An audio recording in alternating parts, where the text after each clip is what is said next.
long chats is what I call them. They're actually just sort of like off the cuff, like discussions about random things. But today I'm talking about decluttering and also minimalism stuff in general and those types of things. So I did do decluttering, I guess it was like 2 years ago at this point. I did like a first, I would call like major round of decluttering. And so that's what I'm talking about today.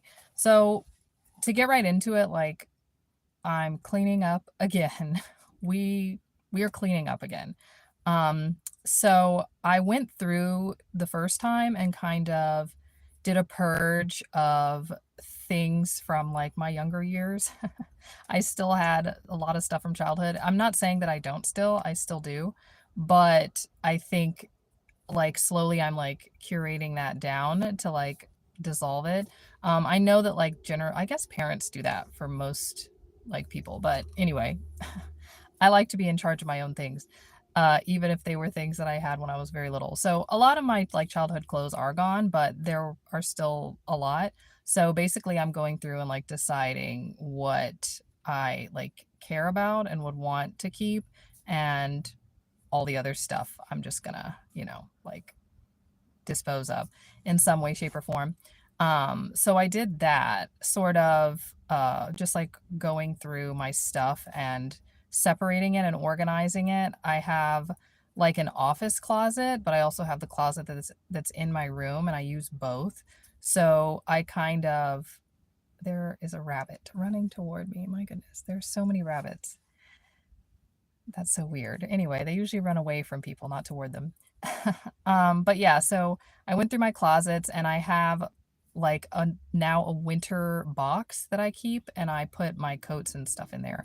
And then I organized it so I can keep my, like stuff that matches each season downstairs, because that's the closet that I usually dress out of. And then the other closet, I keep the off-season stuff in, and I just swap them, honestly. And then formal wear stays in the upstairs closet because obviously I only need that for special occasions and stuff like that. And then I do also have, I do work like in the entertainment industry, so like off and on. And sometimes I do need clothes for that. So like costumes and things. So I have like a section that's sort of that. It basically was when I had like worked in an office, it was that clothing, but now it's been repurposed for other reasons. So I went through and I did that. A lot of decluttering, and I have the videos up here, the like purge and figuring out what I have, because honestly, like going through it is the most important thing, and figuring out what you actually have, and like if you even remember some of the things, because some things I didn't know what they were, where they came from. There is the possibility that they were like my sister's things that sort of just got into my stuff. Um, but usually I recognize her stuff as well. So obviously nobody wants that to be the case.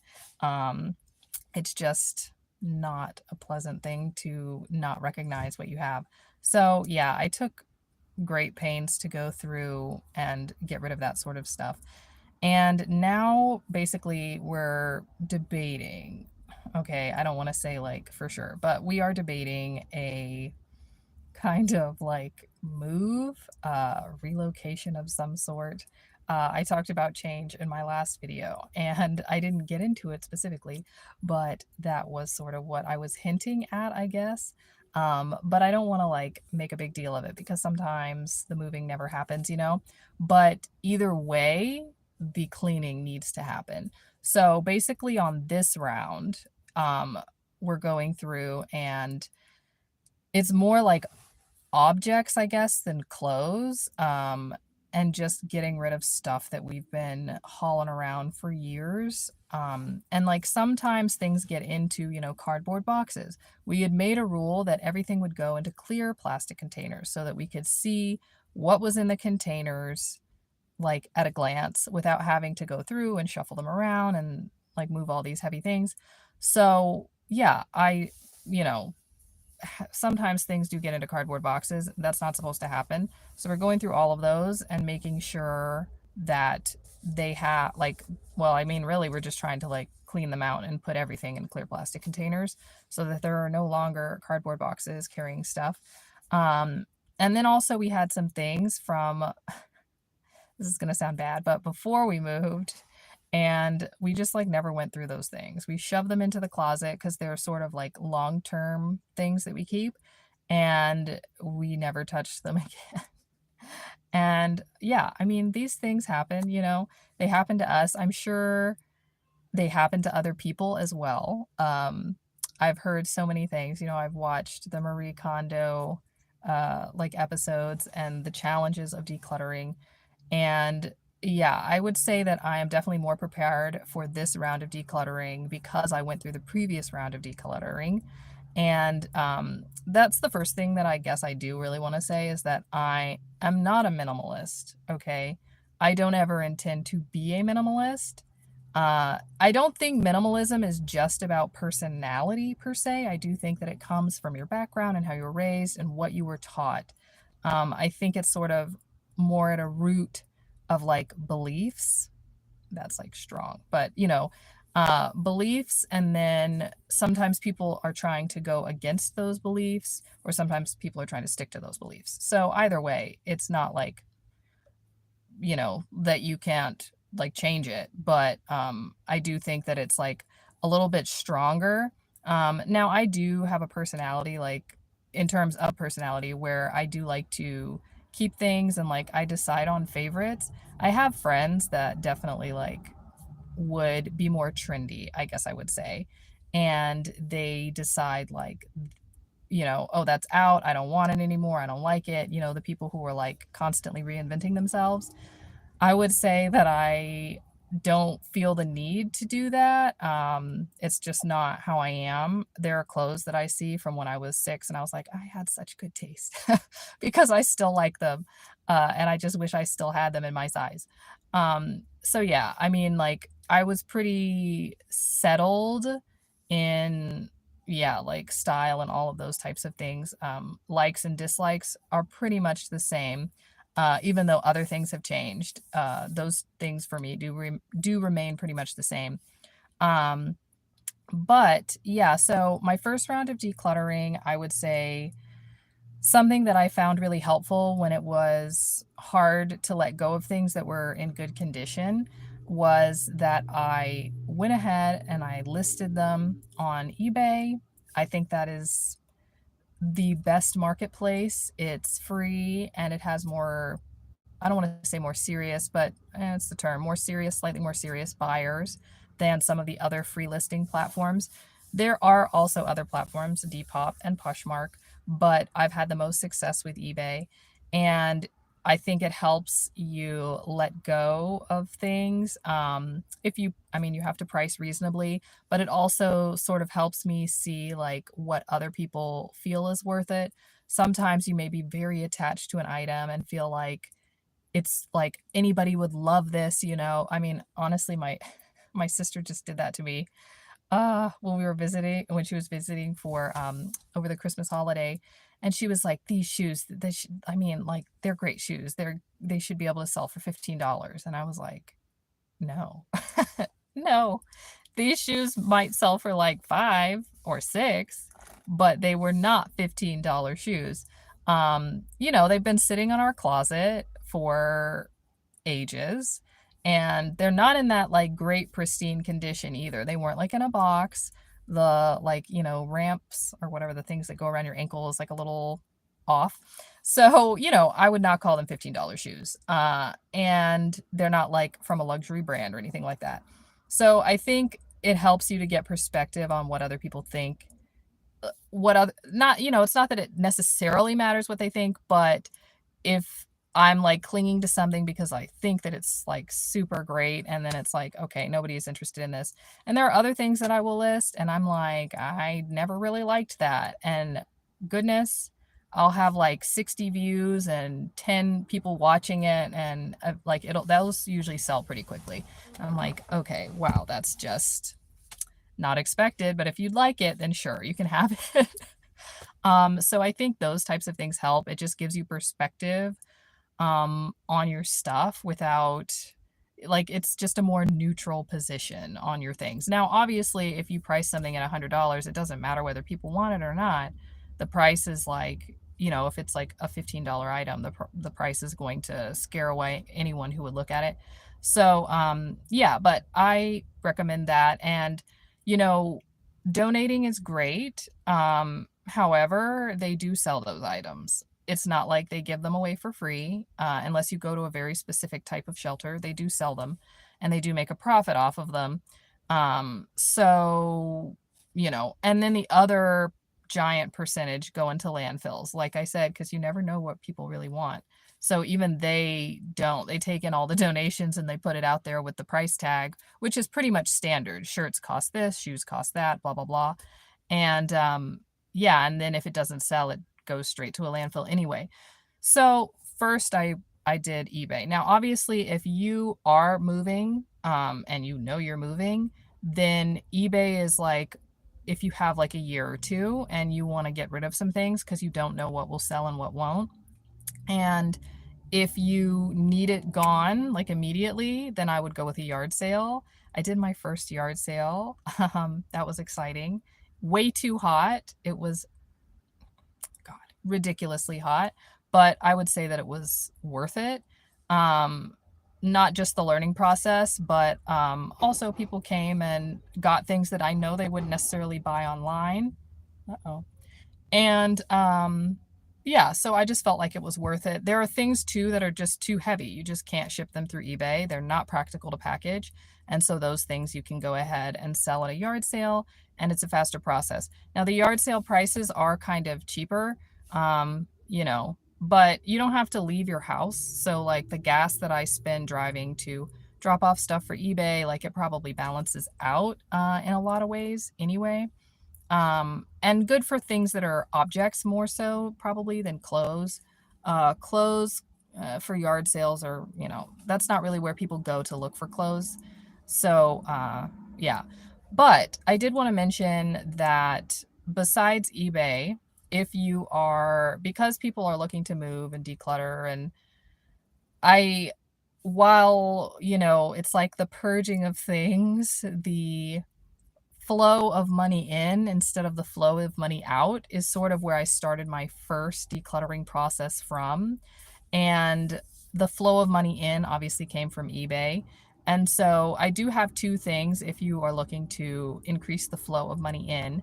So I always recommend Ally Bank. It's a bank that I really appreciate and like using. They have no fee accounts.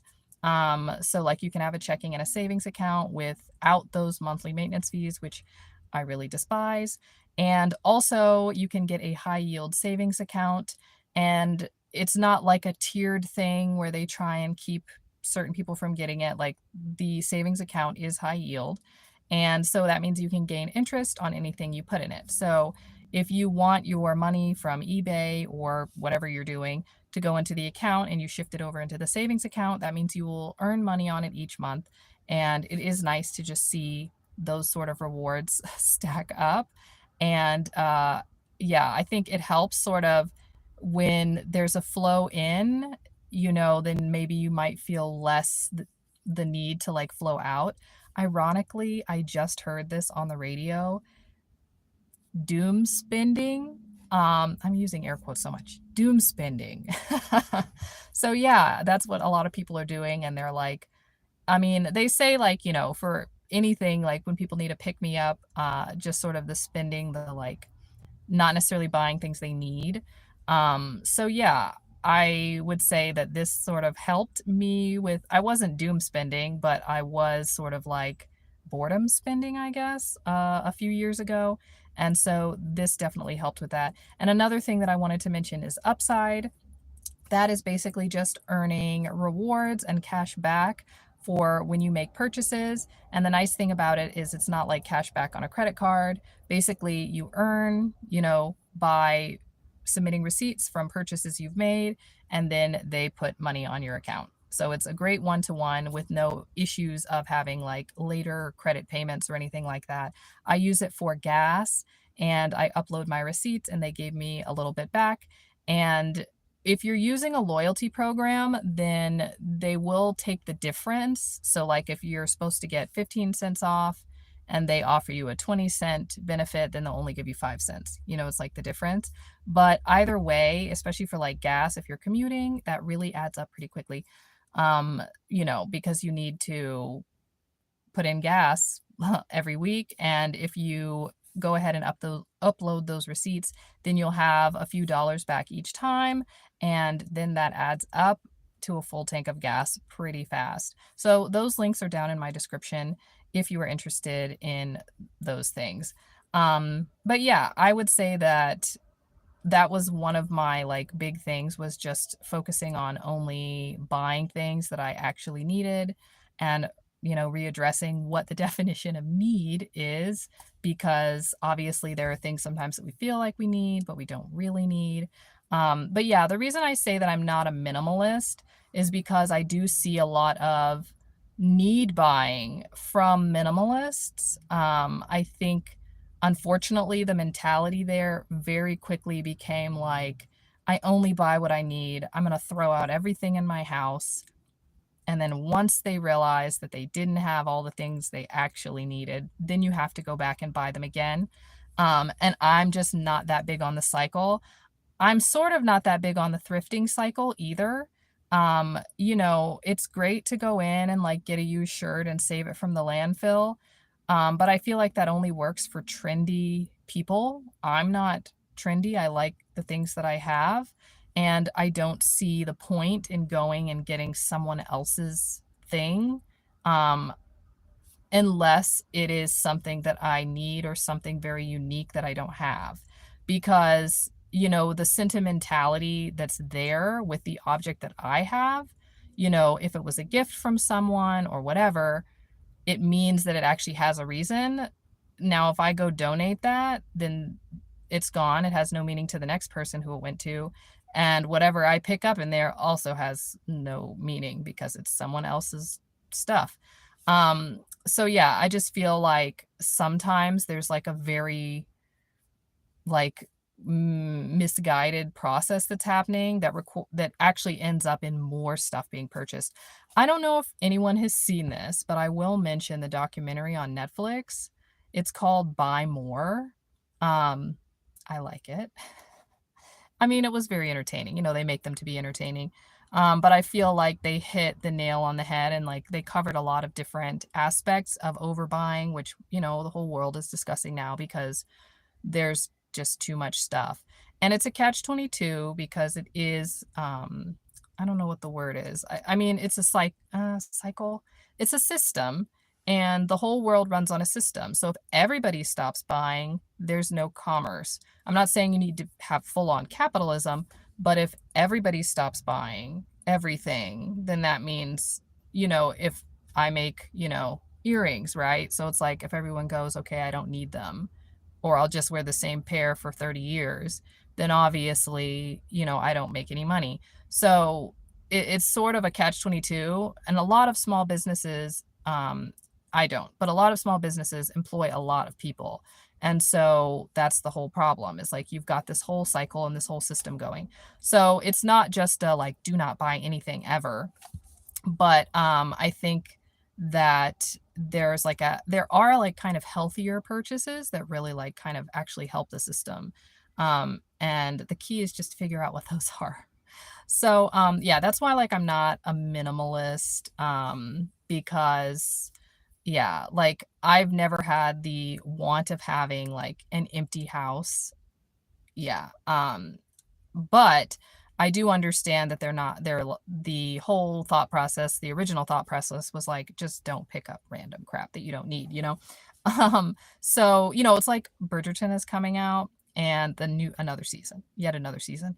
And they've released all these like things that are available. They had some in Walmart, they have some in Bath and Body Works, and that's very my style, okay? And I like that stuff. It's cute. I love the teapots and the, whatever. But they are literally called, like knickknacks, bric-a-bracs, tchotchkes, stuff like clutter, essentially, that doesn't really have a purpose. It's not historical. It's not from a family member. So it is like, okay, cute, great, wonderful. But do I need, 10 pots on a desk? Like, no, no, I don't. So yeah, but I think the thing is like it brings me, it's sort of a thought that's come back a lot, and it brings me to thinking about, like, I live in, the LA area, and as most people know, we've just had like two massive giant fires. And I think, for perspective, like, California is a huge state. It reaches from like the top of Florida to somewhere around Pennsylvania, I think. Like, it's that many states. So when something happens, it's not that it necessarily affects everybody.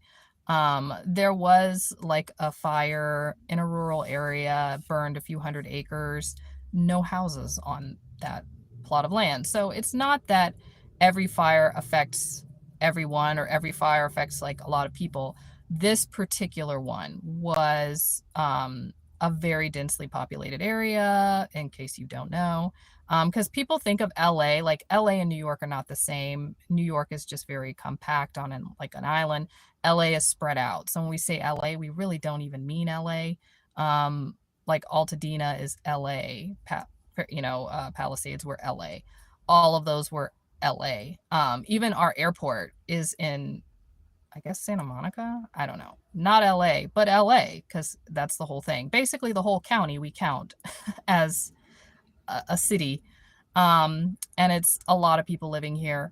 So anyway, two YouTubers that I do watch, I love watching, they just both lost their houses in the Palisades. It's Colin and Samir, and I like the type of content they put out, and so I watched their stuff and it popped up. And they were talking about, like what matters, because they got out, but obviously their houses aren't there. And he used the term like proof of life. And, he was saying like that it's important to have these things that are like things that are important to you of sentimental value or whatever. And, it's like there are things obviously that aren't, but there are things that are, and it's really nice and important to have those things.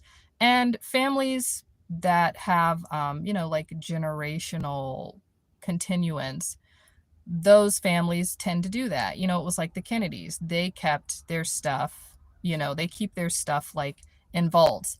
Unfortunately, another huge disaster that you can read about, they had their stuff and then it was all destroyed as well. I mean, I don't know if they had all their stuff there, but a considerable amount, and things that they thought were important because they figured, oh, this will always be here.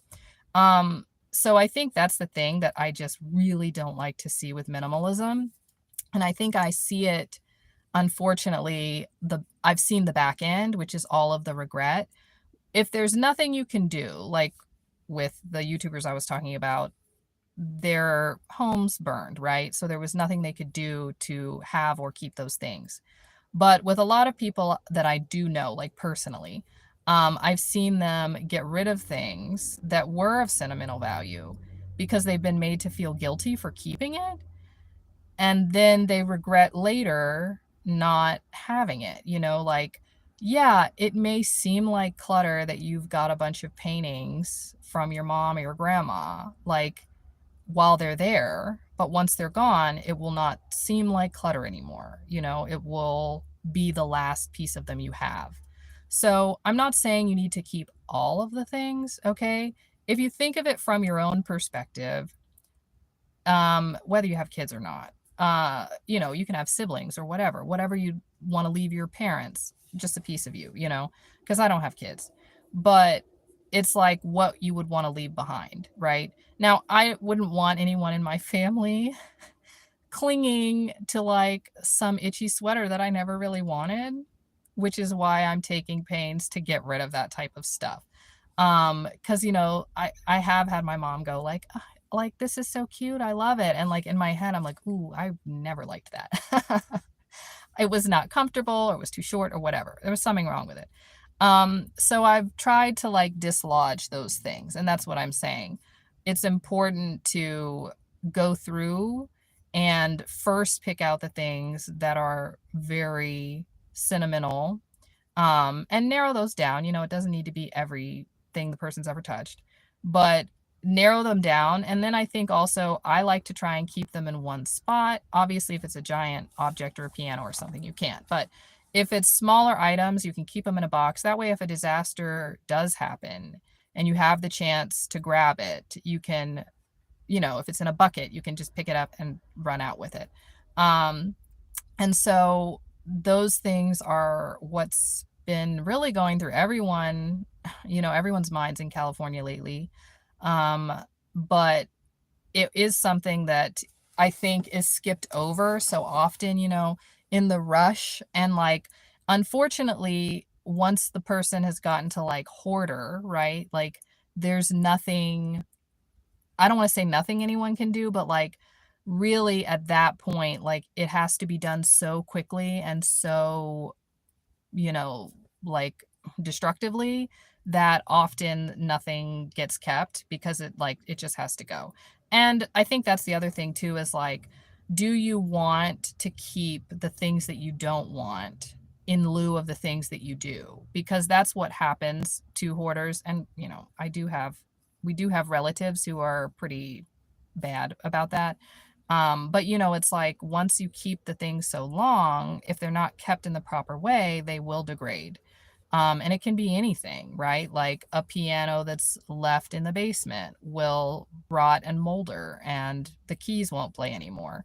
Clothing that is just dumped in a closet that no one goes into, or even if you do go into it, honestly, like you really have to like air out clothes and like wash them and stuff.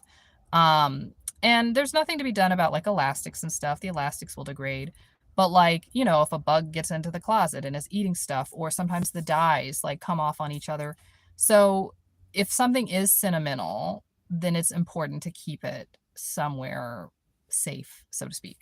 Um, so yeah, that's basically like what I've been going through and doing and deciding on. Because like there is way too much stuff, and if it can be reduced slowly over time, then, I mean, in the world, the stuff in our house needs to be reduced quickly. But, yeah, if it can be reduced slowly over time, then things will have more value. Things used to have value in the past. They didn't used to be, just like throwaway items, like tissue. So, you know, that's really like important. But yeah, in our house, we've been trying to go through pretty quickly. Trash is like the best thing to get rid of. Like once you decide that things that are trash can like you don't, you're not going to fix it, like it's like just a big pressure off. And that was like how I started decluttering last time, after I picked out things that were very very specifically sentimental, like holes and tears and stains or whatever, cuz like I do so, but I know what I'll fix and what I won't.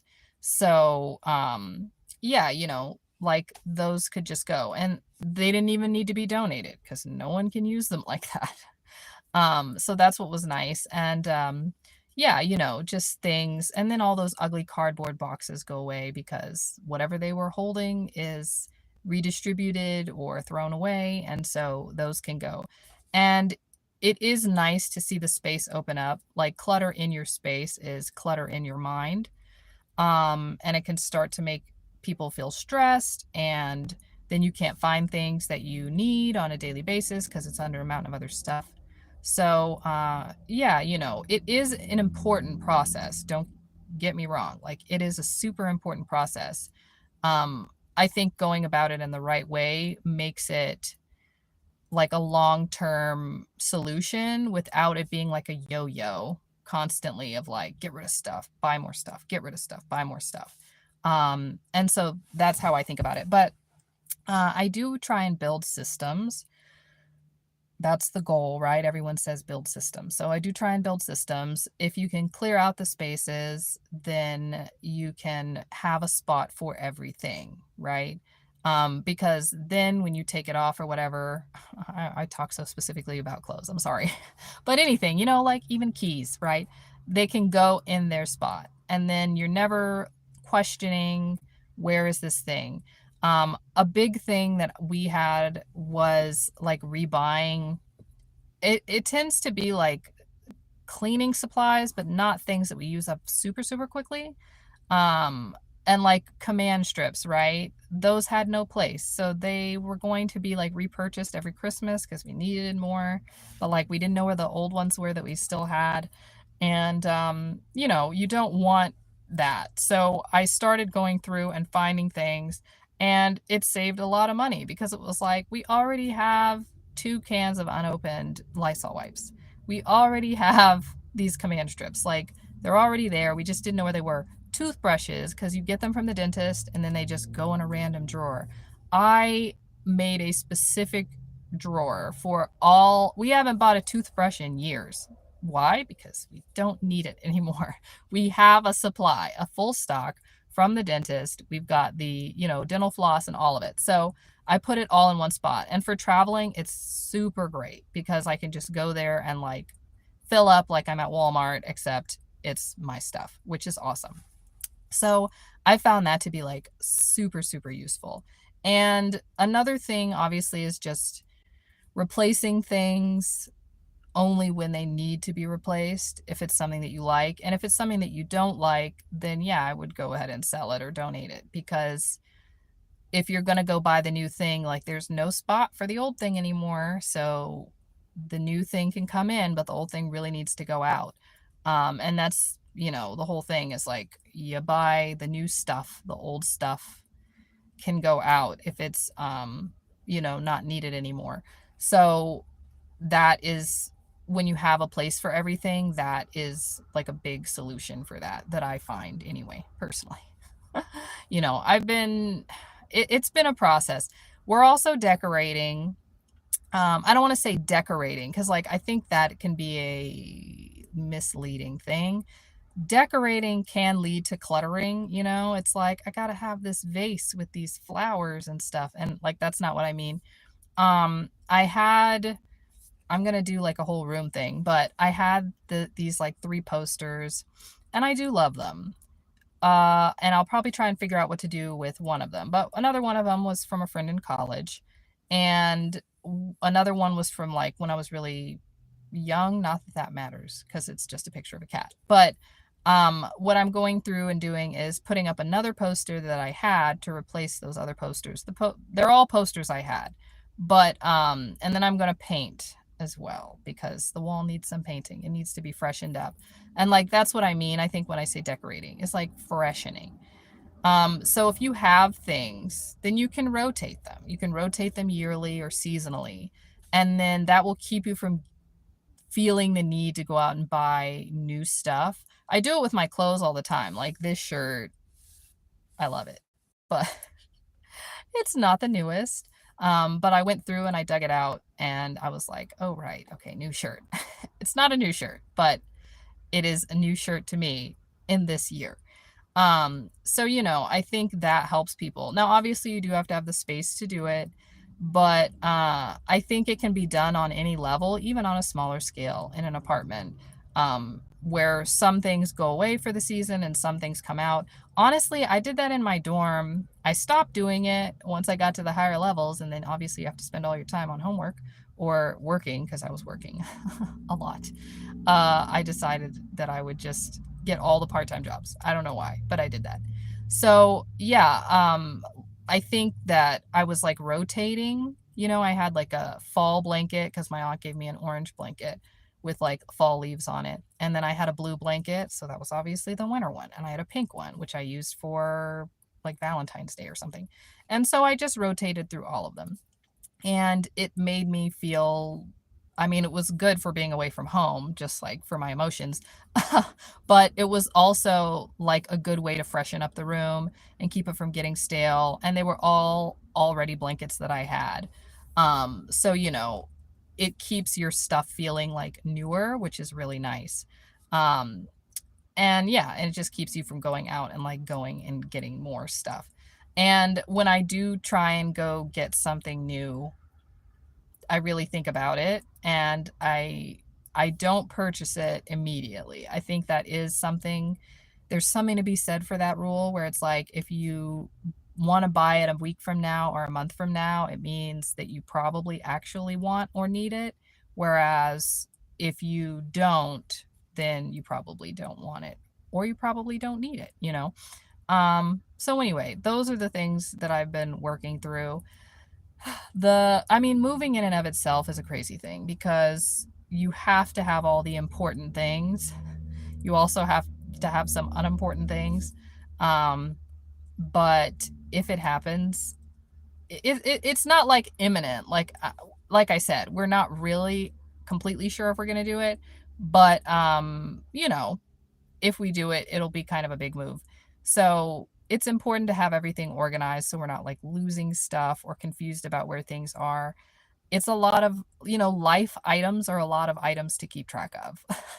And so, yeah, I think the more organized that we can be and like the refreshed memory of all of our items keep it from being so overwhelming.